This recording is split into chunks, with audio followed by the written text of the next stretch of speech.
தடுமாறினாலும் தடம் மாறாத தலைவன் தாவீது.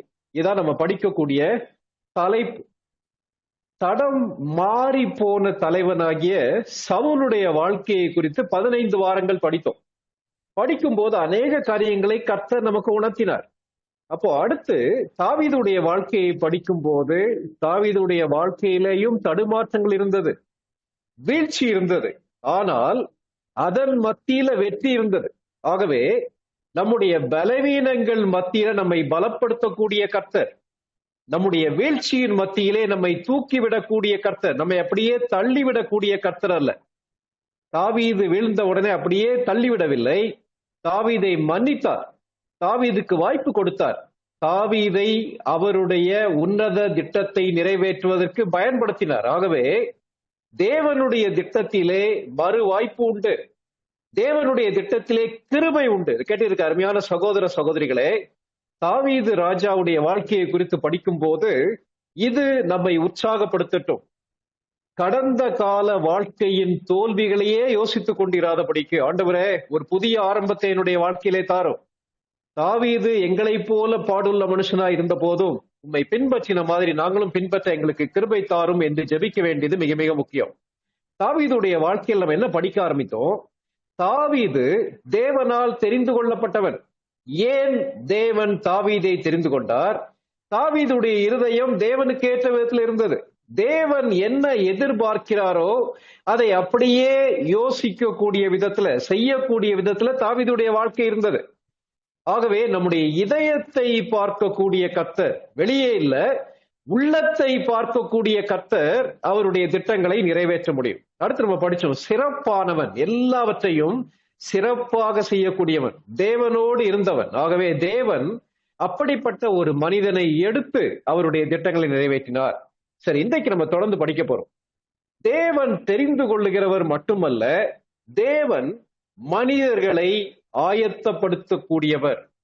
God prepares persons for his ministry, for his plans. அப்படின்னா என்ன அர்த்தம்? தேவன் அவருடைய திட்டங்கள் நிறைவேறுவதற்காக ஆட்களை தேடுகிறார், ஆட்களை தெரிந்து கொள்ளுகிறார், தெரிந்த மனிதர்களை என்ன செய்யறாருன்னா ஆயத்தப்படுத்துகிறார் அல்லது தயார்படுத்துகிறார். நம்ம எங்கேயும் போறோம், தொடர்ந்து படிக்க போறோம். எப்படிப்பட்ட சூழ்நிலையில் ஆயத்தப்படுத்துகிறார்? அவங்களுக்கு ட்ரைனிங் கொடுக்கிறார். அந்த ட்ரைனிங் மத்தியில, பயிற்சியின் மத்தியில அவர்கள் எவ்விதமாக செயல்படுகிறார்கள் என்ற அடிப்படையில அவர்களுடைய எதிர்காலம் இருக்கிறது. தயவுசெய்து நம்முடைய வேத புத்தகத்தை 1 சாமுவேல் 16வது அதிகாரம், 1 சாமுவேல் 16வது அதிகாரம் 10ஆம் வசனத்திலிருந்து 13ஆம் வசனம் வரைக்கும் வாசிங்க சிஸ்டர். 1 சாமுவேல் 16 10 முதல் 13 வரை. இப்படி ஈசாய் தன் குமாரரில் 7 பேரை சாமுவேலுக்கு முன்பாக கடந்து போக பண்ணினான். பின்பு சாமுவேல் ஈசாயை பார்த்து, கர்த்தர் இவர்களில் ஒருவனையும் தெரிந்து கொள்ளவில்லை என்று சொல்லி, உன் பிள்ளைகள் இவ்வளவுதானா என்று ஈசாயை கேட்டான். அதற்கு அவன், இன்னும் எல்லாருக்கும் இளையவன் ஒருவன் இருக்கிறான், அவன் ஆடுகளை மேய்த்து கொண்டு இருக்கிறான் என்றான். அப்பொழுது சாமுவேல் ஈசாயை நோக்கி, ஆள் அனுப்பி அவனை அழைப்பி, அவன் இங்கே வருமட்டும் நான் பந்தி இருக்க மாட்டேன் என்றான். ஆள் அனுப்பி அவனை அழைப்பித்தான். அவன் சிவந்த மேனியும் அழகிய கண்களும் நல்ல ரூபமுள்ளவனுமாயிருந்தான். அப்பொழுது கர்த்தர், இவன்தான், நீ எழுந்து இவனை அபிஷேகம் பண்ணு என்றார். அப்பொழுது சாமுவேல் தைலக்கொம்பை எடுத்து அவனை அவன் சகோதரர் நடுவிலே அபிஷேகம் பண்ணினான். அந்நாள் முதற்கொண்டு கர்த்தருடைய ஆவியானவர் தாவீதின் மேல் வந்து இறங்கியிருந்தால் சாமுவேல் எழுந்து ராமாவுக்கு போய்விட்டான். Thank you sister. இந்த பகுதி நம்ம படிச்சிருக்கிறோம். கர்த்தர் தெரிந்து கொண்ட தாவீதை அபிஷேகம் பண்ணுவதற்காக சாமுவேலை அனுப்புகிறார். சரி, இந்த சூழ்நிலையில கர்த்தர் எவ்விதமாக தாவீதை ஆயத்தப்படுத்துகிறார் நீங்க பாத்தீங்கன்னா, முதலாவது குடும்பத்தின் நிராகரிப்பின் மத்தியில், குடும்பத்தின் அவமதிப்பின் மத்தியில் கர்த்தர் தாவீதை உருவாக்குகிறார். இந்த பகுதி நம்ம படிச்சோம் இல்லையா? அந்த ஈசாயுடைய குடும்பத்தை பலி விருந்துக்கு அழைக்கிறார் சாமுவேல். அழைத்து ஈசாயுடைய பிள்ளைகள் எல்லாரையும் அந்த பலி விருந்துல பங்கு பெறுவதற்காக அழைக்கிறார். அதுல மூத்தவன்ல இருந்து 7வது மகன் வரைக்கும் ஒவ்வொருத்தரா கடந்து போறாங்க. கடந்து போகும்போது சாமுவேல் பார்த்து இவன் தான் கர்த்தரால் அபிஷேகம் பண்ணப்படுகிறவனாக்கும், இவன் தான் ராஜாவாக தெரிந்து கொள்ளப்படுகிறவனாக்கும் சொல்லி ஆண்டவர்கிட்ட கேட்கிறார். கேட்டோன்னு ஆண்டவர் சொல்றார், இல்ல நீ மனுஷனுடைய முகத்தை பாக்குற, கர்த்தர் இருதயத்தை பார்க்கிறான்னு சொல்லி சொல்றார். அங்க கடந்து போன யாருமே கர்த்தரால தெரிந்து கொள்ளப்படல. அப்படி இருக்கும்போது கேட்கிறார், இவ்வளவுதான் உங்க பையன்களான்னு சொல்லி கேட்கிறார். கேட்ட உடனே அதனுடைய பதில் தான் நம்ம கடைசியாக வாசிக்க கேட்ட அந்த வசனம். 12ஆம் வசனத்துல என்ன வாசிக்கிறோம்னா, இன்னும் ஒருவன் இருக்கிறான். அவன் எங்க தெரியுமா இருக்கிறான்? அவன் ஆடுகளை மேய்த்து கொண்டிருக்கிறான். 11வது வசனத்துல இருக்கு, அவன் ஆடுகளை மேய்த்து கொண்டிருக்கிறான், அதனால அவனை போய் அழைத்து கொண்டு வாருங்கள் சொல்லி சொல்றேன். உடனே ஒரு ஆள் போய் அவரை அழைச்சிட்டு வர்றார். அந்த அப்பாவுடைய ஸ்டேட்மெண்ட்டை நீங்க பாருங்களேன். இளையவன், எல்லாருக்கும் இளையவன் ஒருவன் இருக்கிறான், அவன் ஆடுகளை மேய்த்து கொண்டிருக்கிறான் என்றான்.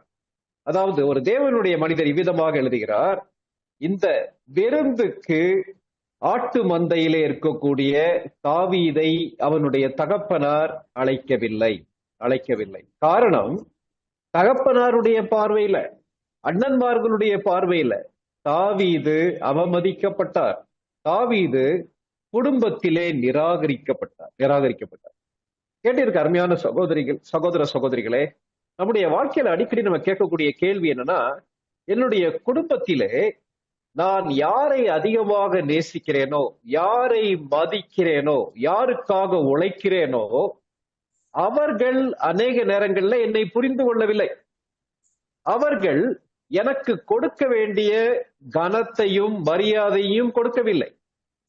அவர்கள் அநேக நேரங்கள்ல என்ன செய்றாங்கன்னா, அசட்டை பண்றாங்க. அப்படி இருக்கும்போது தேவனுடைய திட்டங்கள் நிறைவேற முடியுமா? அருமையான தேவனுடைய மக்களே, ஒரு காரியத்தை மறக்க வேண்டாம். மனிதன் அங்கீகரிக்கிறான், தேவன் அதை நிராகரிக்கிறார். மனிதன் நிராகரிக்கிறான், கர்த்தர் அதை அங்கீகரிக்கிறார். இதை மறக்க வேண்டாம். வேதத்துல மறுபடி கற்றுக் கொடுக்கக்கூடிய காரியம் தான். புதிய ஏற்பாட்டிலே அதான் வாசிக்கிறோம். நீங்க தொடர்ந்து படிச்சீங்கன்னா என்ன நடக்குதுன்னா, அவனுடைய உருவத்தை குறித்து நம்ம படிச்சோம். 16வது அதிகாரம் 12ஆம் வசனத்துல எவ்விதமாக இருக்கிறார், தாவீதுடைய கண்கள் அழகா இருந்துச்சுன்னு சொல்லி கொடுத்திருக்கு. அதே போல 12ஆம் வசனத்துல அவர் சிகப்பு நிறமாக இருந்தார். அந்த சிமேட்டிக் பீப்புள்னு சொல்லி சொல்லுவாங்க. சிமேட்டிக் பீப்புள்னா எபிரேய மொழி பேசக்கூடிய மக்கள் மத்தியில தாவீது சவுலை போல வாட்டசாட்டமாக இல்லை, பார்ப்பதற்கு சிவந்த மேனி உள்ளவனாக இருந்தான், அழகிய கண்கள் உடையவனா இருந்தான். நம்ம ஏற்கனவே யோசேப் பற்றி படிச்சிருக்கோம் இல்லையா? யோசேப்பை போல அழகான ஒரு வாலிபன் இவன். இன்னும் 20 வயது கூட நிரம்பாத ஒரு இளைஞன் இவன். சரி, இவனுடைய உருவத்தை வச்சு அல்லது இவனுடைய வயதை வைத்து குடும்பத்திலே அவனை அசட்டை பண்ணினார்கள். கர்த்தர் இருதயத்தை பார்த்தார். மனிதர்களுடைய அவமதிப்புகளை கண்டு, மனிதர்களுடைய அசட்டையை கண்டு தாவீது சோர்ந்து போகவில்லை. அது எவ்விதமாக செயல்பட்டார்ன்றதை பின்னாடி படிக்கலாம். இவர் எங்க போறாரு? தன்னுடைய அண்ணன்மார்களை பார்க்கறதுக்காக யுத்த களத்துக்கு போறாரு. போகும்போது கோலியாத்தோடு அவர் போரிட்டதை நம்ம படிக்கிறோம். அதை பத்தி விளக்கமா பின்னாடி படிக்கலாம். அங்க போகும்போது கோலியாத் இவரை குறித்து என்ன சொல்லுகிறார்ன்றதை பார்க்கலாம். 17வது அதிகாரம் 1 சாமுவேல் 17வது அதிகாரம் 28ஆம் வசனம் வாசிங்க. அந்த மனுஷரோடே அவன் பேசிக் கொண்டிருக்கிறதை அவன் மூத்த சகோதரனாகிய எலியாப் கேட்டபோது அவன் தாவீதின் மேல் கோபம் கொண்டு, நீ இங்கே வந்தது என்ன? வனாந்தரத்தில் உள்ள அந்த கொஞ்ச ஆடுகளை நீ யார் வசத்தில் விட்டாய்? யுத்தத்தை பார்க்க அல்லவா வந்தாய்? உன் துணிகரத்தையும் உன் இருதயத்தின் அகங்காரத்தையும் நான் அறிவேன் என்றான். இது யாருடைய ஸ்டேட்மெண்ட்? கோலியாத்துடைய ஸ்டேட்மெண்ட் படிக்கிறதுக்கு முன்னாடி தாவீதுடைய அண்ணன் எலியாப் என்ன தெரியுமா சொல்றான்? நீ எதுக்காக இங்க வந்த? நீ உன்னுடைய வேலையை நீ சரியா செய்யாதபடிக்கு இங்க வந்து வேடிக்கை பார்ப்பதற்காக வந்திருக்கிறாயான்னு சொல்லி கேட்கிறான். தகப்பனார் அசட்டை பண்ணுகிறார், விருந்துக்கு அழைக்கவில்லை. வேற ஒருத்தர் இருக்கிறான், ஆடு மேய்ச்சிட்டு இருக்கான்னு சொல்லிட்டார். அண்ணன் என்ன சொல்றான்? நீ வேலையை ஒழுங்கா செய்யாதபடிக்கு எதற்காக இங்க வந்திருக்கேன்னு சொல்றான். எதிரியாகிய கோலியாத்தை வெற்றி கொள்ளும்படியாக கோலியாத்துக்கு முன்னாடி போய் நிக்கிறார் தாவீது நிற்கும் போது கோலியாத் என்ன சொல்றான்றத கொஞ்சம் பாருங்களேன். 1 சாமுவேல் 17வது அதிகாரம் 41ஆம் வசனத்துல இருந்து 44ஆம் வசனம் வரைக்கும் வாசிங்க. பெலிஸ்தனும் நடந்து தாவீது அண்டைக்கு கிட்டி வந்தான். பரிசையை பிடிக்கிறவன் அவனுக்கு முன்பாக நடந்தான். பெலிஸ்தன் சுற்றி பார்த்து தாவீதை கண்டு அவன் இளைஞனும் சௌந்தரிய ரூபமான சிவந்த மேனியும் உள்ளவனுமாய் இருந்தபடியினால் அவனை அசட்டை பண்ணினான். பெலிஸ்தன் தாவீதை பார்த்து, நீ தடிகளோடே என்னிடத்தில் வர நான் நாயா என்று சொல்லி அவன் தன் தேவர்களை கொண்டு தாவீதை சபித்தான். பின்னும் அந்த பெலிஸ்தன் தாவீதை பார்த்து, என்னிடத்தில் வா, நான் உன் மாம்சத்தை ஆகாயத்து பறவைகளுக்கும் காட்டு மிருகங்களுக்கும் கொடுப்பேன் என்றான். இந்த இடத்துல அந்த பெலிஸ்தியன் அவனுடைய உயரம் நீங்க பாத்தீங்கன்னா 9 அடி 9 இன்ச் உயரம். எவ்வளவு உயரமான ஒரு ஆளா இருந்திருப்பார் இல்லையா? வேதத்துல படிக்கும்போது கானான் தேசத்தை இஸ்ரவேல் ஜனங்கள் போய் பற்றி கொள்ளும் போது அங்க அரக்கர்கள் இருந்தார்கள். பயங்கர பிரம்மாண்டமான மக்கள் இருந்தாங்க. அவர்கள்ல ஒருத்தன் தான் அந்த கோலியாத்துடைய உயரம் 9 அடி 9 இன்ச். அது மாத்திரம் இல்ல, அவன் போட்டிருந்த படை கவசம், மார்க்கவசம் இருக்கு இல்லையா, அவனுடைய உடை, அதனுடைய வெயிட் என்ன போட்டிருக்குன்னா மொத்தம் 125 பவுண்ட். 125 பவுண்ட். ஒரு பவுண்டுன்றது 0.453 கிலோ, 453 கிலோ, அதாவது அரை கிலோவுக்கு கொஞ்சம் கம்மி. அப்படி பாத்தீங்கன்னா அவன் உடம்புல போட்டிருந்த அந்த கவசம், அவனுடைய ராணுவ உடை, யுத்த உடை ஏறக்குறைய 60 கிலோ. நம்ம வெயிட்டே 60 கிலோ நிறைய பேருக்கு இருக்கும். அது மாத்திரம் இல்ல, அவனுடைய கையில ஒரு ஈட்டி வச்சிருந்தான். அந்த ஈட்டியுடைய வெயிட் எவ்வளவுனா 15 பவுண்ட். 15 பவுண்ட்னா 7 கிலோ. கொஞ்சம் யோசித்து பாருங்களேன், எவ்வளவு பிரம்மாண்டமான ஒரு மனிதன். அந்த முழு பெலிஸ்தீருக்கும் இருக்கையிலே சிறப்பான ஒரு மனிதனை அனுப்பி முழு இஸ்ரவேல் புத்திரருக்கும் சவால் விடக்கூடிய ஒரு மனிதன். அவனுக்கு முன்னாடி யார் நிக்கிறானா, ஒரு சோட்டா பையன் மாதிரி தாவீது போய் நிக்கிறான். நின்ன உடனே தாவீது அவர் பார்த்துட்டு என்ன தெரியுமா செய்யறான், நீ நான் என்கிட்ட சண்டைக்கு வர சிறுவன், கையில என்ன கொண்டு வந்திருக்க, ஆடு மாடை மேய்க்கக்கூடிய கோலை கொண்டு வந்திருக்கிற, கையில கவன் வச்சிருக்கிறான், நீ தடிகளோடு என்னிடத்தில் வருவதற்கு நான் என்ன நாயான்னு சொல்லி சொன்னான். தாவீதுடைய உருவத்தை பார்த்து அவன் அசட்டை பண்ணினான். குடும்பத்துக்குள்ளே அவமதிப்பு, அண்ணன்மார்களால ஏற்றுக்கொள்ள முடியல. சென்று கர்த்தருக்காக காரியங்களை செய்யலான்னு சொல்லி யோசித்தா அங்கேயும் அவமதிப்பு. இந்த மாதிரி சூழ்நிலைகள் நம்முடைய உள்ளத்தை சோர்வடைய பண்ணும் இல்லையா? ஆனா வேத வசனம் கற்றுக் கொடுக்கிறது, தாவீது இந்த எல்லா சூழ்நிலைகளையும் எடுத்து, அவமதிப்பு, அவமரியாதை, அசட்டை எல்லாவற்றையும் எடுத்து தேவனுடைய திட்டத்தை நிறைவேற்றுவதற்கு, தேவன் தன்னை உருவாக்குவதற்கு பயன்படுத்தி கொண்டார். கேட்டிருக்க அருமையான சகோதர சகோதரிகளே, நீங்க எந்த பாதையில கடந்து போயிட்டு இருக்கீங்கன்னு எனக்கு தெரியாது. நீங்க தேவனுடைய பிள்ளையா இருக்கக்கூடிய ஒரே காரணத்துக்காக உங்களுடைய உருவத்தின் அடிப்படையில், உங்களுடைய வயதின் அடிப்படையில், உங்களுடைய பின்னணியத்தின் அடிப்படையில் வீட்டுல உங்களை அவமதிக்கிறாங்களா?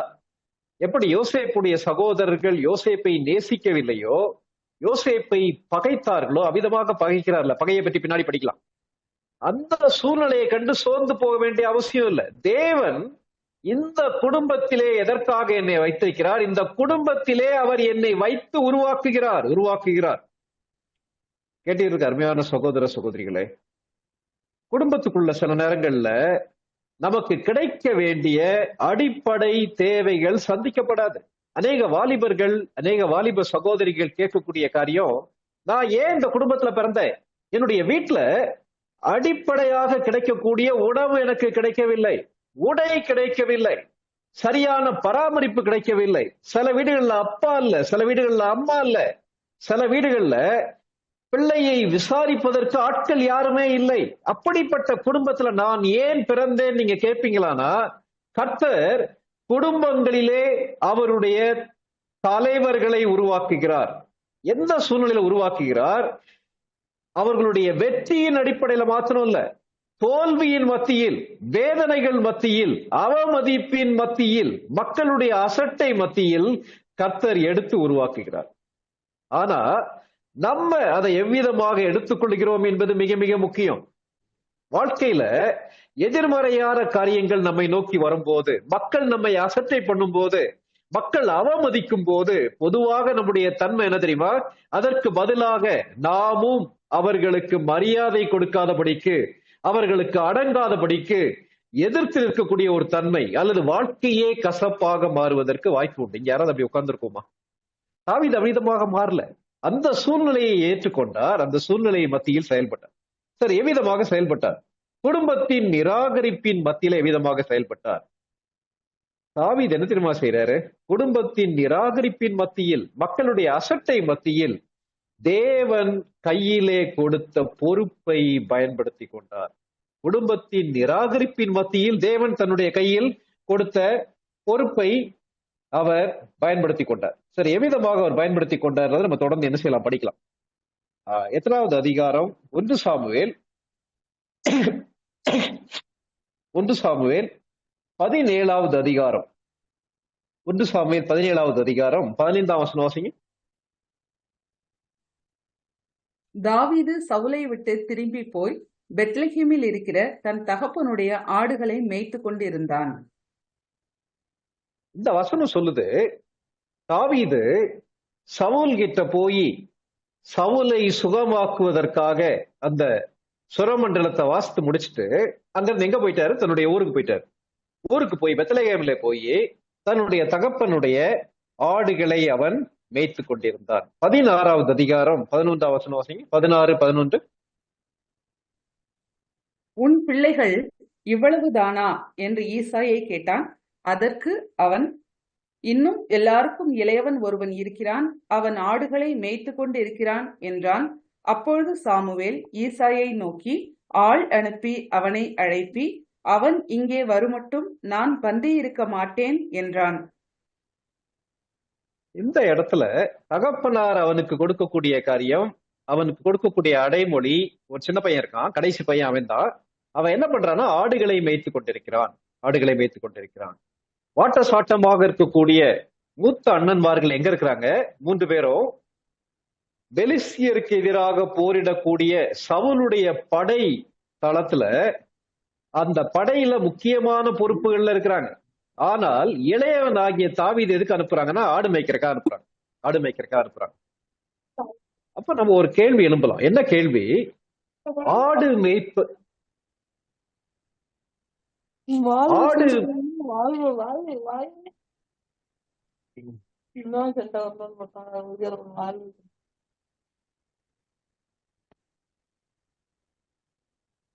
மைக்க மியூட் பண்ணுங்க.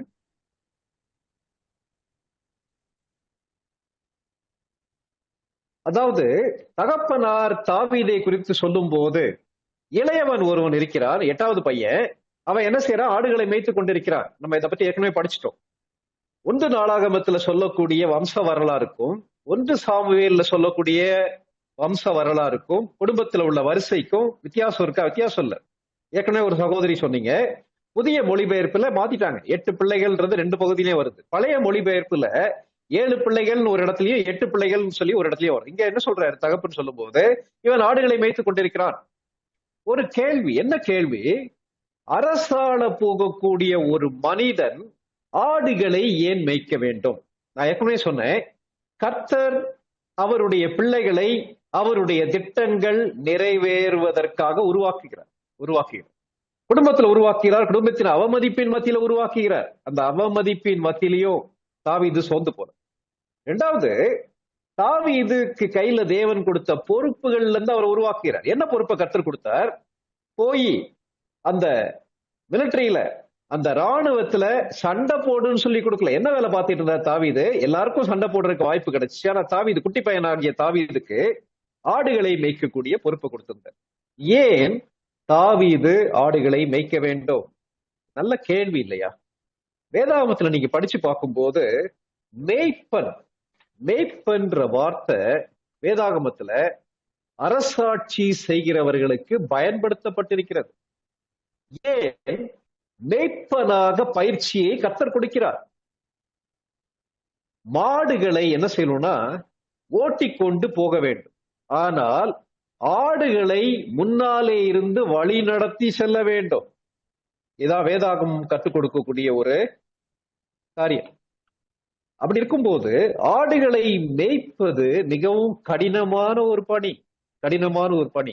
சரியான விதத்துல அதை மேய்க்காவிட்டால் அது சிதறடிக்கப்பட்டு போய்விடும். முழு வேதாகமத்தில் நமக்கு தெரியும் இல்லையா?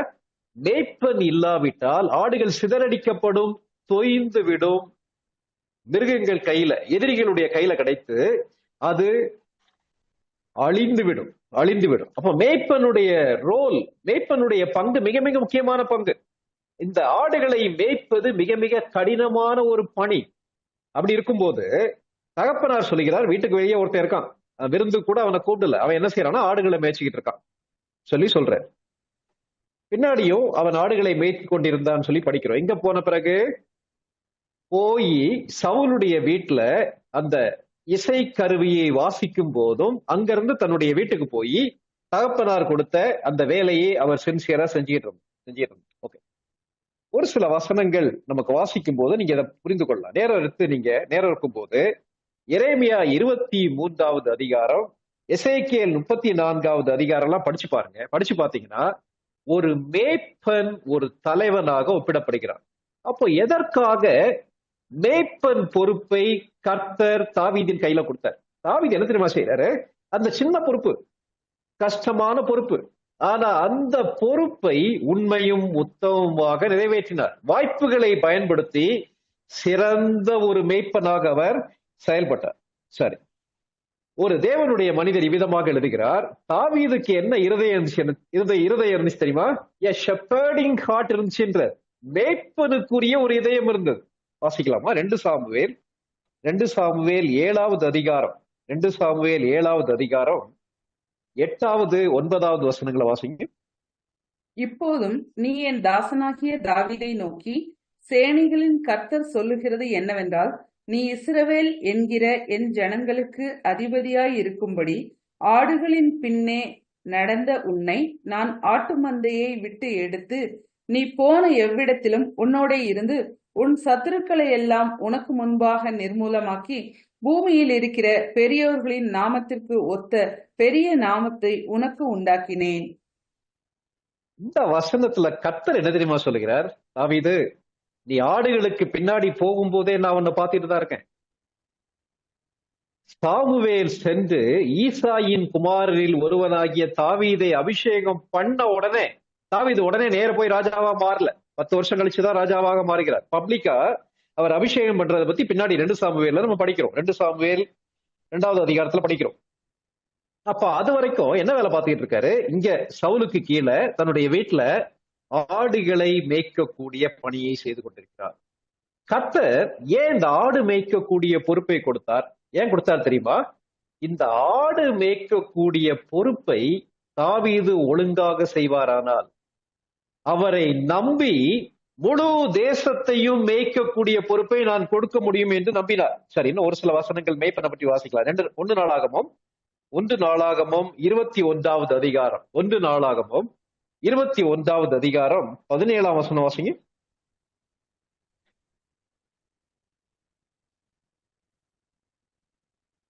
தாவீது தேவனை நோக்கி, ஜனத்தை என்ன சொன்னவன் நான் அல்லவோ? நான் தான் பாவம் செய்தேன், பொல்லாப்பு நடப்பித்தேன். இந்த ஆடுகள் என்ன செய்தது? என் தேவனாகிய கர்த்தாவே, வாதிக்கும்படி உம்முடைய கரம் உம்முடைய ஜனத்திற்கு விரோதமாயிராமல் எனக்கும் என் தகப்பன் வீட்டிற்கும் விரோதமாய் இருப்பதாக என்றான். இந்த வசனங்கள்ல பாருங்களேன், தாவீது ஒரு பாவம் செஞ்சிடற. என்ன செய்யறாரு? ஜனங்களை தொகையிடுவதற்காக, மிலிட்டரியில உள்ள பீப்புள் எத்தனை பேர் சொல்லி தொகையிடுவதற்காக கர்த்தரை நம்புவதை விட தன்னுடைய படை பலத்தை செக் பண்ணி பாக்குறாரு. யோவாப் வேண்டான்ற அவர் செய்யறார். உடனே கர்த்தருடைய தண்டனை வருகிறது. தாவீதுடைய தடுமாற்றத்தை பத்தி படிக்கும் போதெல்லாம் படிக்கலாம். வந்த உடனே தண்டனை வந்த உடனே நான் என்ன செய்ய வேண்டும், ஜனங்களை அழிக்க வேண்டுமான்னு சொல்லி கேட்கிறாரு. கேட்ட உடனே தாவீதுடைய பதில நீங்க பாருங்களேன், நான் தான் பாவம் செஞ்சேன், நான் தான் தேவனுக்கு விரோதமான காரியத்தை செஞ்சேன். அப்படி இருக்குமோ இந்த ஆடுகள் என்ன பாவம் செய்தது? அப்போ தன்னை மேய்ப்பனாகவும் தன்னை மக்களை ஆடுகளாகவும் எண்ணி நேசித்த ஒரு தாவீது. எப்ப வரைக்கும் அந்த எண்ணம் அவருக்குள்ள இருந்துச்சு? அரியணையிலே அமர்ந்திருக்கும் போது, அடுத்த ராஜாவை நியமிக்கும் போதும் தான் கடந்து வந்த பாதையை தாவீது மறந்து விடவில்லை.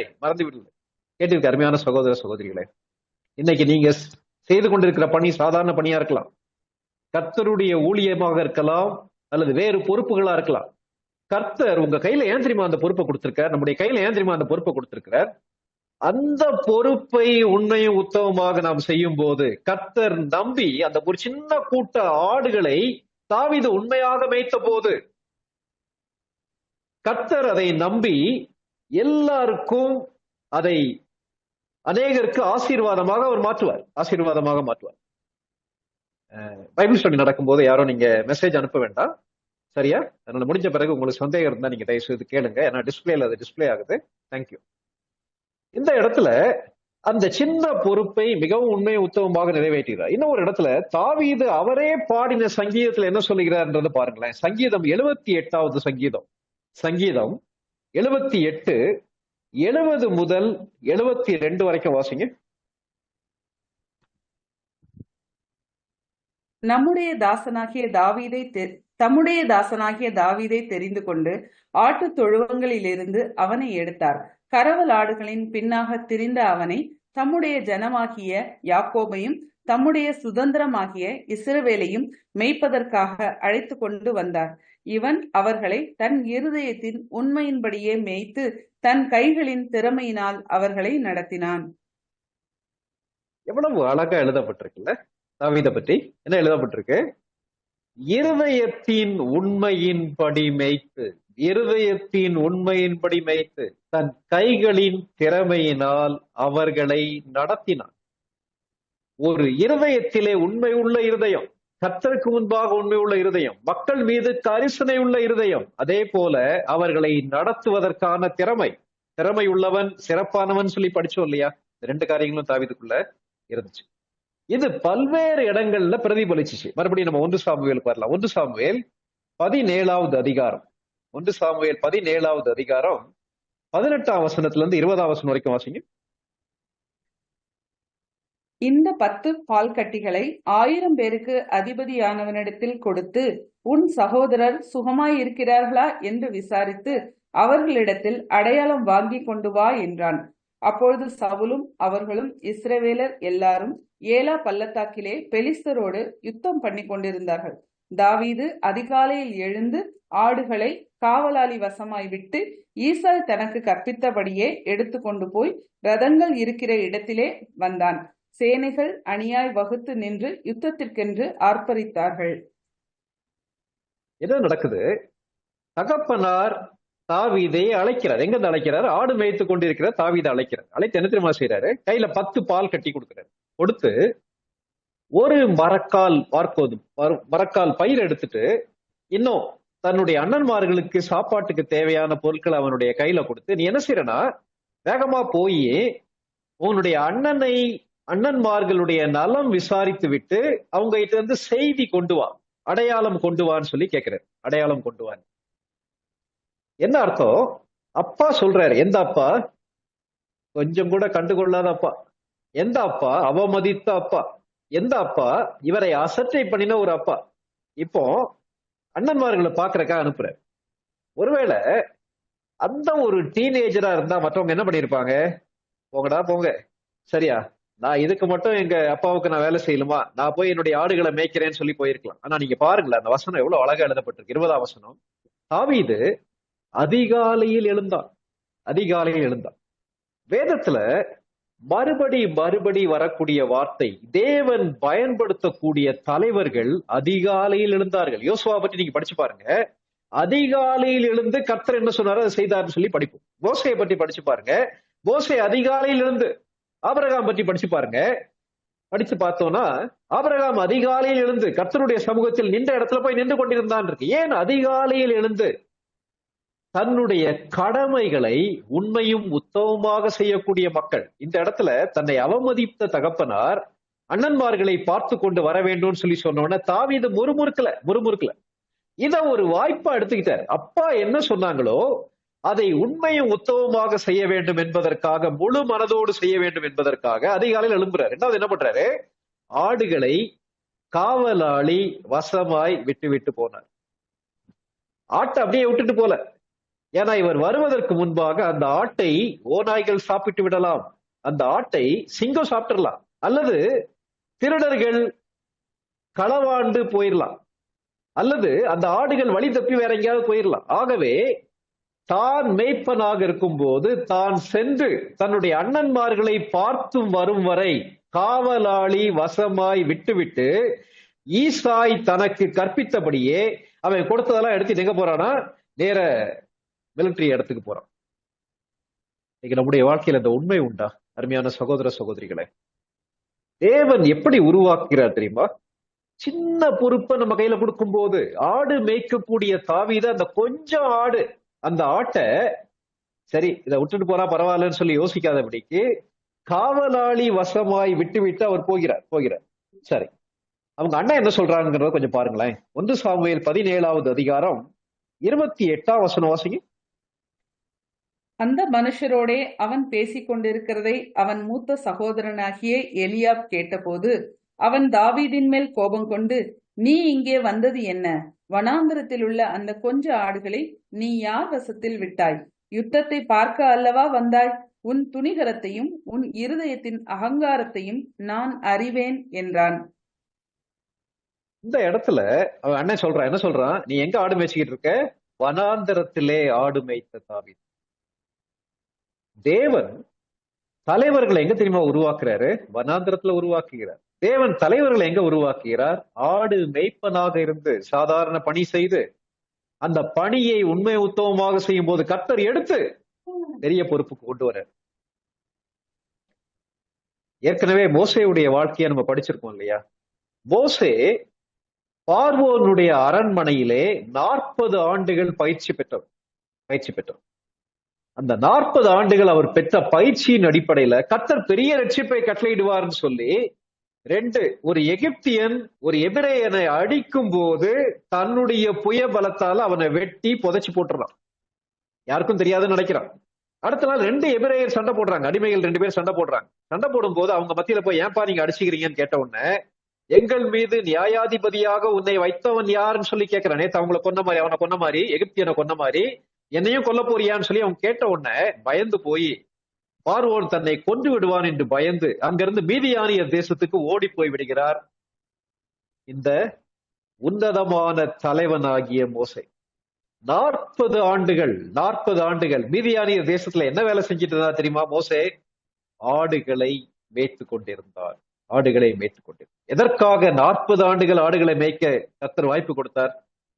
இந்த பணியை உண்மை உத்தமமாக செய்யக்கூடிய மோசே, கரிசனையோடு ஆடுகள் மீது அக்கறையோடு செயல்படக்கூடிய மோசே, அப்படி ஒரு அக்கறையை அவர் காட்டினபடியினால கர்த்தர் அவரை நம்பி 20 லட்சத்துக்கும் அதிகமான இஸ்ரவேல் ஜனங்களை எகிப்து தேசத்திலிருந்து காரான் தேசத்துக்கு வழி நடத்தக்கூடிய தலைமைத்துவ பொறுப்பை கொடுத்தார். கர்த்தர் இவ்விதமாக உருவாக்கினார். கேட்டிருக்க அருமையான சகோதர சகோதரிகளே, நீங்கள் யாராக இருந்தாலும் பரவாயில்ல, எந்த பாதையில கடந்து போய் கொண்டிருந்தாலும் பரவாயில்ல, உங்களுடைய தகுதிக்கேற்ற வேலை இல்லாம இருக்கலாம், ஆனால் தேவன் என்னுடைய கையில் கொடுத்திருக்கக்கூடிய பொறுப்பை எந்த அளவுக்கு உண்மையை உத்தமமாக நான் நிறைவேற்றுகிறேன். கர்த்தர் நம்மை உருவாக்குகிறார். புதிய ஏற்பாட்டுல படிக்கிறோம் இல்லையா? இயேசு கிறிஸ்து தேவனுடைய ராஜ்யத்தை குறித்து சொல்லும் போது அழகான ஒரு உவமை சொன்னார் இல்லையா? ஒருவனுக்கு 5 தாலந்து. ஒரு தாலந்து என்பது லட்சக்கணக்கான மதிப்புள்ள பணம், பொருள். மற்றவனுக்கு 2 தாலந்து, இன்னொவனுக்கு 1 தாலந்து. தாலந்துனா கிட்டார் போடுறது, பாட்டு பாடுறது, அந்த நம்முடைய தாலந்துகள் கிடையாது. டேலண்ட் வேர்டுக்கு சொத்து, பணம் சொல்லி அர்த்தம். எஜமான் கிளம்பி வேற ஊருக்கு போயிட்டு, நான் வருவதற்கு முன்பாக இந்த தாலந்துகளை வைத்து நீங்கள் பயன்படுத்துங்கள் சொல்லி நம்பி கரங்கள்ல கொடுத்துட்டு போறார். ஒருவனுக்கு 1 தாலந்து, இன்னொருத்தனுக்கு 2 தாலந்து, இன்னொருத்தனுக்கு 5 தாலந்து.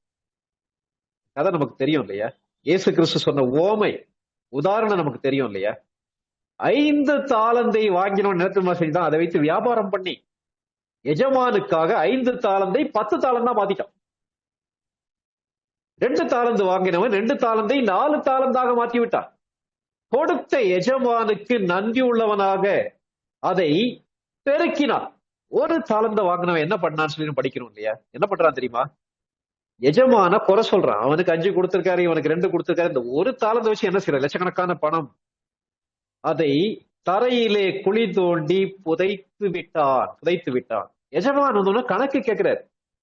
5 தாலந்து கொடுத்தவன் சொல்றான் எஜமான் சந்தோஷமா, எஜமானே நீங்க 5 தாலந்து கொடுத்தீங்க, அத 10 தாலந்தா மாத்திட்டேன்னு. எஜமான் என்ன தெரியுமா பாராட்டுகிறார்? வெற்றியை பாராட்டவில்லை, உண்மையை பாராட்டுகிறார். நல்லது, உத்தமமும் உண்மையும் உள்ள ஊழியக்காரனே, நீ கொஞ்சத்தில் உண்மையாயிருந்தாய், உன்னை அநேகத்தின் மீது அதிகாரியாக வைப்பேன். அவர்களுடைய வெற்றியை பாராட்டவில்லை, உண்மையை பாராட்டுகிறார். கர்த்தருடைய பண்பு அதுதான், மறந்துடாங்க. உள்ளத்தை பார்க்கக்கூடிய கர்த்தர். அந்த இடத்துல 5 தாலந்திலே நீ உண்மையா இருந்தாய், ஆகவே உனக்கு 10 தாலந்த கொடுக்கிறேன்னு சொல்லி கொடுக்கிறார். 2 தாலந்து வாங்குறவே வரான். 2 தாலந்தா 4 தாலந்தா கொடுக்குறான். அந்த 4 தாலந்தா அவர் கொடுக்கிறார். 1 தாலந்த வாங்கினவங்கிட்ட வந்து என்ன தெரியுமா சொல்றான்? நீர் விதைக்காத இடத்தில் சேர்க்கிறவரும் தெளிக்காத இடத்தில் சேர்க்கிறவரும் ஆகிய, விதைக்காத இடத்தில் அறுக்கிறவரும் தெளிக்காத இடத்தில் சேர்க்கிறவரும் ஆகிய கடினமான மனுஷன் என்று அறிவேன். மத்தேயுடைய கடைசி பகுதிகள்ல இருக்கு. அதனால உமக்கு பயந்து போய் நான் இந்த தாளந்த புதைச்சு வச்சேன்ற சொல்றான். உடனே அவனை பார்த்து எஜமான் என்ன தெரியுமா சொல்றாரு? பொல்லாதவனும் சோம்பலுமான ஊழியக்காரனே, உன் கையில இருக்கக்கூடிய அந்த 1 தாளந்தை எடுத்து ஏற்கனவே உள்ளவனுக்கு கொடுத்துருங்க. உள்ளவன் எவனோ அவனுக்கு கூட கொடுக்கப்படும், இல்லாதவன் எவனோ அவனிடத்திலிருந்து உள்ளதும் எடுத்துக்கொள்ளப்படும். வேதாகமம் என்ன இப்படி தப்பா சொல்லுதே என்று மக்கள் சொல்லுவாங்க. என்ன பின்னணியத்துல வருது தெரியுமா? உண்மையா இருக்கக்கூடிய மக்கள், சிறிய பொறுப்புகளிலே உண்மையா இருக்கக்கூடிய மக்களை நம்பி கர்த்தர் பெரிய பொறுப்புகளை கொடுப்பார். பொறுப்புகளிலே உண்மையா இல்லாவிட்டால் அந்த கையிலே இருக்கக்கூடிய சிறிய பொறுப்புகளும் நம்முடைய கையை விட்டு பறிக்கப்படும். மறந்துடாங்க. கர்த்தர் இன்னைக்கு நம்ம கையில கொடுத்த எல்லாத்தையும் கொடுத்து கணக்கு கொடுக்கலாம். அருமையான தேவனுடைய மக்களே, நம்ம கையில கொடுத்த பணமா இருக்கலாம், அதுல உண்மையா இருக்கிறோமா? தாளந்துகளா இருக்கலாம், உண்மையா இருக்கிறோமா? குடும்பத்துல உண்மையா இருக்கிறோமா? சின்ன ஒரு வேலையா இருக்கலாம். ஒரு ஜெப கூட்டத்துல உங்களை பாட்டு மாத்திரம் நடத்த சொல்லி சொல்றாங்க. அதை எவ்வளவு உண்மையை உத்தமமா நீங்க செய்றீங்க? நீங்க வேலை பார்க்கறது ஒரு கூலி வேலை செய்யக்கூடிய ஒரு நபரா இருக்கலாம். ஆனால் அந்த வேலையை நீங்க எவ்வளவு உண்மையை உத்தமமா செய்றீங்க? அதை கர்த்தர் பார்த்துக்கிட்டு இருக்காரு. மறந்துடாங்க. இன்னைக்கு அநேகருடைய பிரச்சனை என்ன தெரியுமா? நான் இவ்வளவு படிச்சிருக்கிறேன், பிஜி படிச்சிருக்கிறேன், அல்லது டெக்னிக்கலி குவாலிஃபைடா இருக்கிறேன், எனக்கேற்ற ஒரு வேலை கிடைக்கிற வரைக்கும் நான் காத்திருப்பேன் சொல்லி சொல்லி தங்களுடைய வாழ்க்கையை வீணாக்கக்கூடிய வாலிபர்கள் இருக்காங்க. ஆனால் இன்னும் ஒரு கூட்ட வாலிபர்கள் இருக்காங்க. என்ன தெரியுமா செய்யறாங்க? ஆண்டவரே, நீங்க எனக்கு என்ன வேலை கொடுக்குறீங்களோ அந்த வேலையை உங்களுடைய நாம மகிமைக்கு ஏதுவாக சிறப்பாக நான் செய்வேன் சொல்லி சொல்லும் போது கர்த்தர் அப்படிப்பட்ட மக்களை உயர்த்தி அவருடைய உன்னத திட்டங்களை நிறைவேற்றுகிறார். உருவாக்கக்கூடிய ஆண்டவர் மேய்ப்பனாக உருவாக்குகிறார். இன்னைக்கு நம்ம எப்படி இருக்கோம்? கொஞ்சம் யோசிச்சு பார்க்கலாம். அந்த கொஞ்சம் ஆடுகளை அப்படியே விட்டு விட்டு வராதபடிக்கு அதை பொறுப்பாக கொண்டு போய் ஒரு சிலர்கிட்ட விட்டுட்டு அவன் என்ன செய்யறான்? கிளம்பி வரான். இன்னும் அவருடைய உண்மையை பாருங்களேன். அங்கிருந்து கிளம்பி அப்பா கொடுத்த பொருட்கள் எல்லாம் தூக்கிட்டு அங்க வர்றார். தூக்கிட்டு வரும்போது என்ன செய்யறாருன்னா, 1 சாமுவேல் 17வது அதிகாரம் 20வது வசனம் மறுபடியும் வாசிங்க சிஸ்டர். 17-20 வாசிங்க. தாவீது அதிகாலையில் எழுந்து ஆடுகளை காவலாளி வசமாய் விட்டு ஈசாய் தனக்கு கற்பித்தபடியே எடுத்துக்கொண்டு போய் ரதங்கள் இருக்கிற இடத்திலே வந்தான். சேனைகள் அணிவகுத்து நின்று யுத்தத்திற்கென்று ஆர்ப்பரித்தார்கள். ஓகே, இந்த இடத்துல அங்க போய் விசாரிக்கிறார், ஆடுகள் இது பண்ணிட்டு. அடுத்து என்ன நடக்குது? கோலியாத்துடைய சவாலை பார்த்து கேட்ட உடனே தாவீதுக்கு அப்படியே ரத்தம் கொதிக்குது. கர்த்தருக்கு என்று வைராக்கியம் உள்ள ஒரு மனிதன் இந்த இடத்துல என்ன பண்றாருன்னா, எப்படியாவது தன்னுடைய ஜீவனுள்ள தேவனாகிய யெகோவாவுக்கு எதிராக பேசக்கூடிய விருத்த சேதனம் இல்லாத இவனை கொன்று கர்த்தருடைய யுத்தத்தை நடத்துவேன்னு சொல்லி சவால் விடுற. சவால் விட்ட உடனே நேர யார்கிட்ட கூட்டிட்டு போறாங்க? சவுல்கிட்ட அவரை கூட்டிட்டு போறாங்க. சவுல்கிட்ட போகும்போது என்ன நடக்குதுன்றதை நம்ம தொடர்ந்து வாசிக்கலாம். 1 சாமுவேல் 17வது அதிகாரம் 31ஆம் வசனத்துல இருந்து 37ஆம் வசனம் வரைக்கும் வாசிங்க. 1 சாமுவேல் 17:31 முதல் 37 வரைக்கும். தாவீது சொன்ன வார்த்தைகளை அவர்கள் கேட்டு அதை சவுலின் சமூகத்தில் அறிவித்தார்கள். அப்பொழுது அவன் அவனை அழைப்பித்தான். தாவீது சவுலை நோக்கி, இவன் நிமித்தம் ஒருவனுடைய இருதயமும் கலங்க வேண்டியதில்லை. உம்முடைய அடியானாகிய நான் போய் இந்த பெலிஸ்தனோடே யுத்தம் பண்ணுவேன் என்றான்.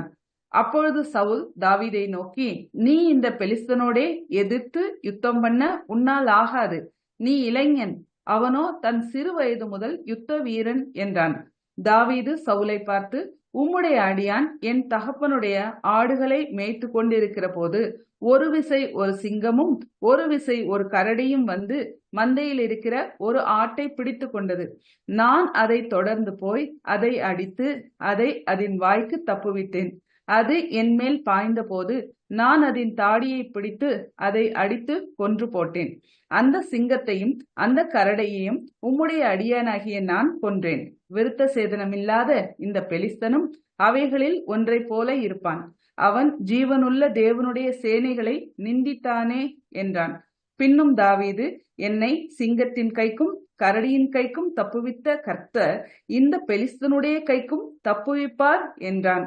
அப்பொழுது சவுல் தாவீதை பார்த்து, போ, கர்த்தர் உன்னுடனே கூட இருப்பாராக என்றான். இந்த சம்பவம் நமக்கு தெரியும் இல்லையா? அந்த கோலியாத்தை பார்த்த உடனே கோலியாத்தை பத்தி விசாரிக்கிறதுக்காக தாவீது என்ன பண்றாருன்றத 22ஆம் வசனத்துல வாசிக்க கேட்கலாம். அது பிறகு அடுத்த பகுதி படிக்கலாம். 22 வாசிக்குமா? 17, 22. அப்பொழுது தாவீது தான் கொண்டு வந்தவைகளை இறக்கி ரஸ்துக்களை காக்கிறவன் வசமாக வைத்துவிட்டு சேனைக்குள் ஓடி தன் சகோதரரை பார்த்து, சுகமாய் இருக்கிறீர்களா என்று கேட்டான். அப்பா சொன்ன மாதிரியே கிளம்பி வந்துடுறாரு. ஆடுகளை பத்திரமா வேற ஒரு காவலாளி கையில ஒப்பு கொடுத்துட்டு வந்துடுறாரு. அப்பா சொன்ன வேலைய சின்சியரா செய்து முடிக்கிறார். நம்ம ஏற்கனவே யோசேப்புடைய வாழ்க்கையை படிச்சிருக்கோம்ல. போய் அண்ணன்மார்களை பார்த்து கொண்டு வானா வழி தெரியாட்டாலும் தேடி கண்டுபிடிக்கிற மாதிரி போறார். இங்க வர வந்துட்டு அங்க பாருங்களேன், கொண்டு வந்த எல்லாவற்றையும் இறக்கி ரஸ்துக்களை காக்கிறவன், லக்கேஜ் எல்லாத்தையும் காக்கிறவன் வசமாக வைத்துவிட்டு சேனைக்குள் ஓடி தன் சகோதரரை பார்த்து சுகமா இருக்கிறீர்களான்னு சொல்லி கேட்கிறார். அப்பா என்ன சொன்னாங்களோ அதை சின்சியரா செய்யறாரு. அப்பா கொடுத்து விட்ட பொருட்களை தான் தோண்டித்தனமாக செலவழிக்கல, அதை கேர்லெஸ்ஸா ஹேண்டில் பண்ணல, அஜாக்கிரதையாக அவர் கையாளவில்லை. கொண்டு போய் பத்திரமா வச்சுட்டு அண்ணன் வரல சொல்றாரு. சொன்ன உடனே அங்க என்ன நடக்குதுன்றத கேள்விப்படுறாரு. அண்ணன் திட்டுறாரு. திட்டும் போது அவர் என்ன தெரியுமா சொல்றாரு? நான் வந்ததுக்கு ஒரு முகாந்திரம் உண்டு. உடனே சவுல் என்ன தெரியுமா சொல்ற? நீ குட்டி பையனா இருக்கிற, உனக்கு 20 வயது கூட ஆகல, யுத்தத்துல பணிபுரிவதற்கு தகுதி இல்லாத ஒருத்தன். அவன் யாரு? அவன் வந்து சின்ன வயசுல இருந்தே யுத்த வீரன், பயங்கரமான 9 அடி உயரமும் 9 இன்ச் உயரம் உள்ள ஒருத்தன், அவ்வளவு பெரியவன். அவனுக்கு முன்னாடி நீ ஒரு குட்டி பையன், ஒன்னால அவனை மேற்கொள்ள முடியாதுன்னு சொல்லி சொல்றாரு. சொன்ன உடனே தாவீதுடைய பதில இருந்து அவன் மேய்ப்பனாக இருக்கும் போது எவ்விதமாக செயல்பட்டான் என்பதற்கான பதில் வருகிறது. நம்ம வாசிக்க கேட்டோம்ல, அந்த வாசிக்க கேட்ட வசனங்களை கொஞ்சம் அப்படியே யோசித்து பாருங்களேன். 34வது வசனம். சவுலை பார்த்து என்ன சொல்லுகிறார்? நான் எங்க அப்பாவுடைய ஆடுகளை நான் மேய்ச்சிக்கிட்டு இருந்தேன். மேய்த்து கொண்டிருக்கும் போது ஒரு சிங்கம் வந்துச்சு, ஒரு கரடி வந்துச்சு. வந்து என்ன பண்ணிச்சு தெரியுமா?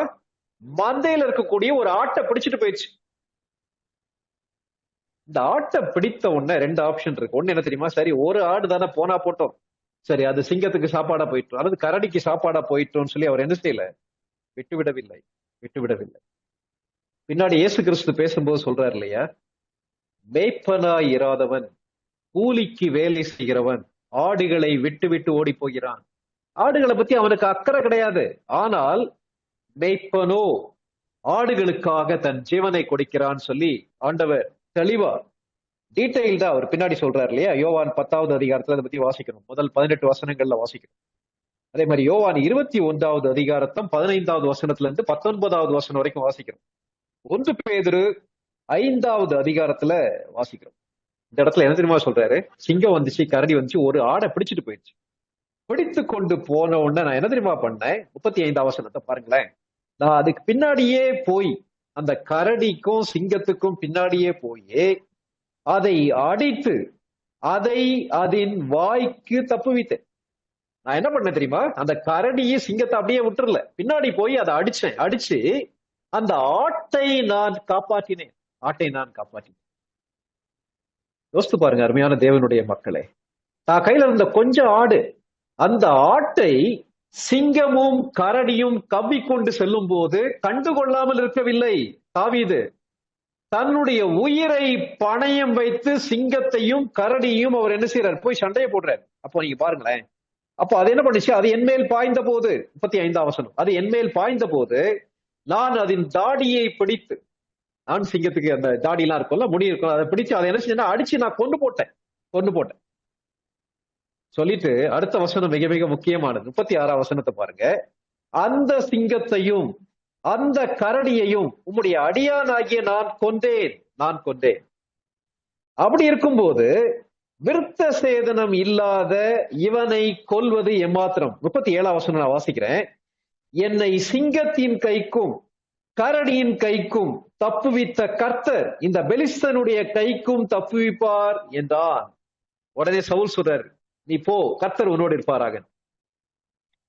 ஒவ்வொரு முறையும் எதை ஞாபகப்படுத்துறாரு தெரியுமா? தன்னுடைய கையில கொடுக்கப்பட்ட அந்த கொஞ்சம் ஆடுகள் கையில் கொடுத்த பொறுப்பை யோசித்து பார்க்கிறார் தாவீது. அந்த ஆட்டை பத்திரமா ஒரு மக்கள்கிட்ட கொடுத்துட்டு வர்றாரு. வீட்டுல எல்லாரும் விருந்து சாப்பிடும் போது ஆடுகளை வனாந்திரத்துல மேய்த்து கொண்டிருக்கிறார்.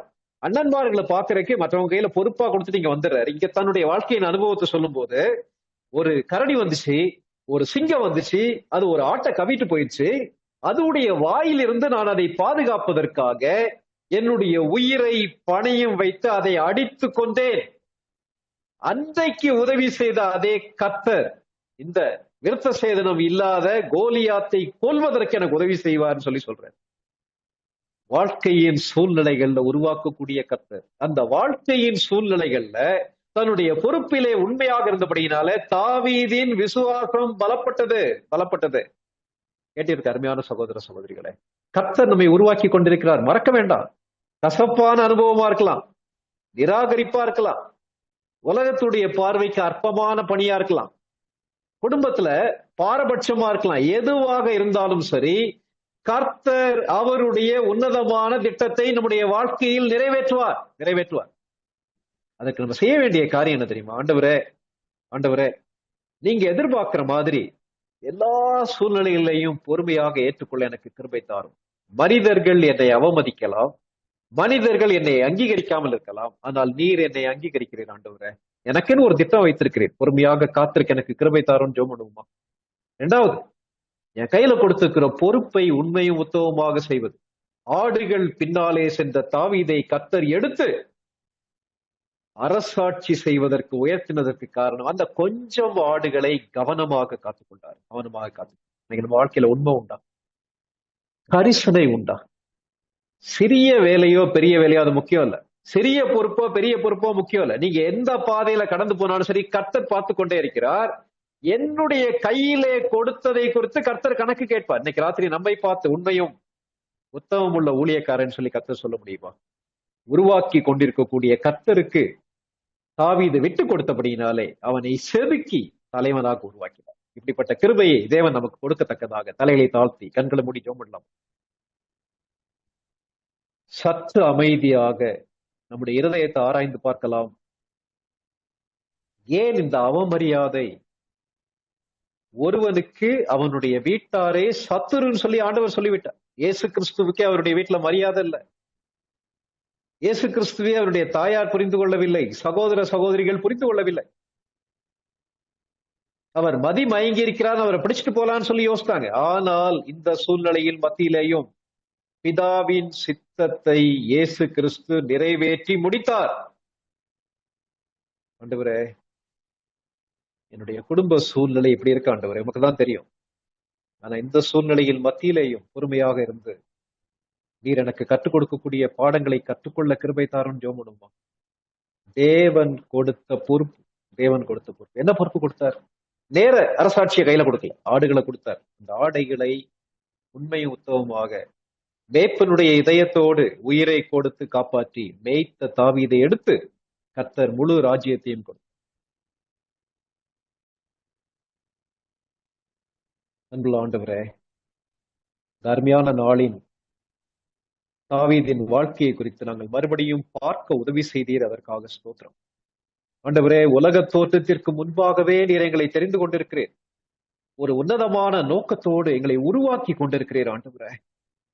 அது எங்களுடைய குடும்ப சூழ்நிலையாக இருந்தாலும் சரி, அவமதிப்பாக இருந்தாலும் சரி, நிராகரிப்பாக இருந்தாலும் சரி, அங்கீகாரமற்ற சூழ்நிலையாக இருந்தாலும் சரி, வேதனையான சூழ்நிலையாக இருந்தாலும் சரி, நீர் அனுமதிக்காதபடிக்கு எங்க தலையில் இருக்கக்கூடிய ஒரு முடியும் கீழே விழாது என்பதை நாங்கள் விசுவாசிக்கிறோம் ஆண்டவரே.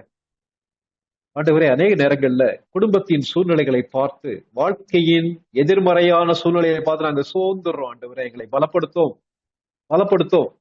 எங்களுடைய கண்கள் உம்மீதே இருக்க, பதித்திருக்க எங்களுக்கு கிருபை தாரும் ஆண்டவரே. இதன் மத்தியிலேயும் உடைய திட்டத்தை புரிந்து கொண்டு நிறைவேற்ற எங்களுக்கு கிருபை தாரும் ஆண்டவரே.